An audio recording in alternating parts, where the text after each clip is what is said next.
అభివృద్ధిలో ముందుకెళ్లినటువంటి పాలకులని మళ్ళీ 19, 24, 5 సంవత్సరాల్లో మళ్ళీ ఏదైతే విధ్వంసంతో వెనక్కి తీసుకుపోయారో మళ్ళీ పాలకులని అగ్రస్థానంలో అభివృద్ధిలో నడిపించేటువంటి విధానంలో భాగంగానే ప్రతి వారము కూడా ఏదైతే అంబేద్కర్ భవనం దగ్గర నుంచి గౌడ సెట్టిబల్జీ భవనం దగ్గర నుంచి షాదీఖానా దగ్గర నుంచి ఏదైతే త్రాగునీరు సరఫరా ట్యాంకర్స్ దగ్గర నుంచి బరిల గ్రౌండ్ దగ్గర నుంచి పార్క్స్ దగ్గర నుంచి కళాక్షేత్రం దగ్గర నుండి ఎన్టీఆర్ టిట్కో ఇళ్ల దగ్గర నుండి ఏదైతే మెడికల్ ఆసుపత్రి దగ్గర నుండి ప్రతిదీ కూడా మరి క్షుణ్ణంగా పరిశీలిస్తూ అధికారులకి ఆదేశాలు ఇస్తూ సమయం మించిపోకుండా పనులు పూర్తి చేయాలి, నాణ్యతతో పనులు చేయాలి.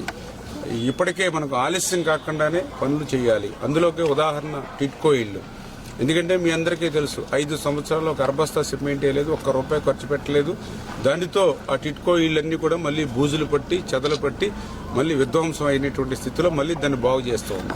ఆ బాగు చేసేటువంటి క్రమంలో కూడా కనీసం ముందు ఈ జూన్ నెలలో మరి ఏదైతే ఒక 50% వల్ల మరి క్లియర్ చేసి ఇస్తామని చెప్పారు. ఆ పనులు కూడా ఇంకా జూన్ అంటే ఇంకా 10-15 రోజుల్లో మాకు 50% జూన్ నెల వచ్చేస్తుంది 15వ తారీఖున.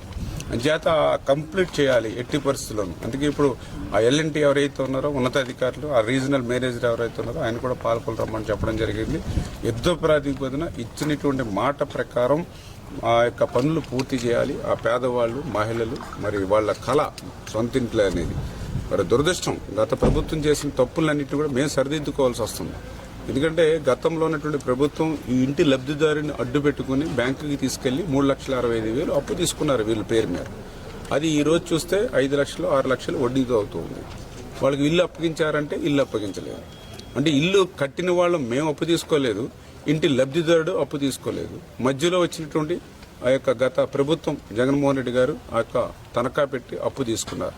సరే, అప్పు తీసుకున్నటువంటి అమౌంట్ని ఆ ఇల్లు నిర్మాణం పూర్తి చేయడానికి ఉపయోగించారా అంటే ₹1 ఉపయోగించాల. మరి ₹1 కూడా అప్పు తీసుకునేటువంటి డబ్బులు ఇక్కడ ఉపయోగించలేనప్పుడు ఆ అమౌంట్ అంతా కూడా అకౌంట్లో ఉందా అని అంటే ఆ అకౌంట్లో 0 లేదు.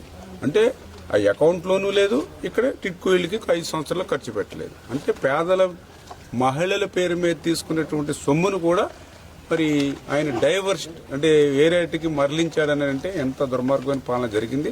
వాటన్నింటినీ సరిదిద్దుకుని అంటే గత ప్రభుత్వం వల్లే నిర్లక్ష్యం ఉండకూడదు, నిర్లిప్తత ఉండకూడదు. ప్రతిరోజు, ప్రతి గంట, ప్రతి వారము కూడా వాల్యుబుల్ అని చెప్పి ఈరోజు అధికారుల మీద కూడా సీరియస్గానే నేను కూడా స్పందిస్తూ మీరు ఇమ్మీడియట్లీ వచ్చినటువంటి మాట ప్రకారం మనం పూర్తి చేయాలి. పగల రాత్రి అనే తేడా లేకుండా మళ్ళీ వీటిని బాగు చేయాలి. ఇలాంటి దాంట్లో నిర్లక్ష్యం వహిస్తే సహించే ప్రశ్న లేదు. ఎత్తటి అధికారి అయినా సరే చర్యలు తీసుకుంటాం, కఠినంగా చర్యలు తీసుకుంటాం అని చెప్పేసి అటు ఏజెన్సీలు కూడా హెచ్చరిస్తూ